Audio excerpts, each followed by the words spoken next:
history is riddled with unexplained events. You can turn back now and learn the stuff they don't want you to know.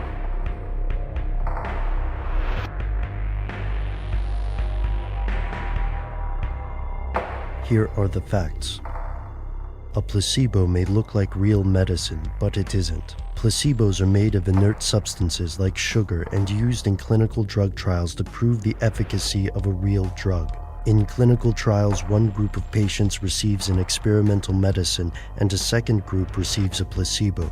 In theory, this gives scientists an objective way to measure whether a medicine actually has an effect on a patient. These double-blind, placebo-controlled tests are used throughout the pharmaceutical industry, and a drug must beat a placebo in at least 2 trials to gain FDA approval. Seems simple, except that is, for the placebo effect. Some patients who take the fake medicine also experience improvement in their symptoms. Sometimes, placebos even outperform real treatments. While scientists don't fully understand what causes the placebo effect, we do know one thing: it may be increasing.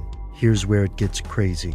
It's strange to think that a person's beliefs may generate measurable effects. It's even weirder to think that this effect may be increasing across the board. FDA drug testing requires 3 phases of trials, and by the second phase, these drugs are tested against placebos. Approximately half of all the drugs that fail in late-stage trials fail because they simply can't outperform placebos. So what exactly makes a placebo generate some of the same effects as real medicine? A number of factors can influence the effectiveness of a placebo, including a pill's color or the location of the testing facility. For example, when Valium is tested in France, it outperforms the placebo. But when it is tested in the United States, Valium tends to fail the placebo test. Placebo research has been conducted across the world, and the findings have challenged some of the industry's most basic assumptions. The data on antidepressant drugs can be particularly disturbing. Since the 1980s, 2 large-scale analyses of antidepressant trials have shown a significant increase in the placebo effect. According to drug makers, it's not that the old meds are getting weaker. It's more like the placebo effect itself is increasing. Physicians are intimately familiar with placebos.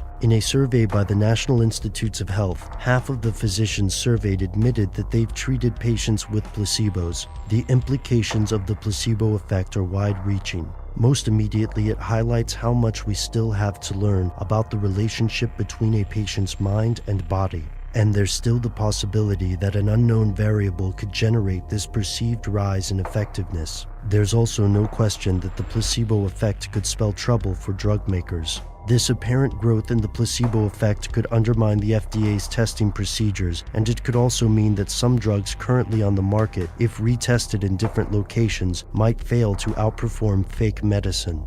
Some researchers are attempting to compile data from drug companies to measure the placebo effect, yet these companies are highly secretive about drug testing data. Whether this is simply due to good business practices or a fear of what the studies may find, it's clear there's something the drug companies don't want you to know.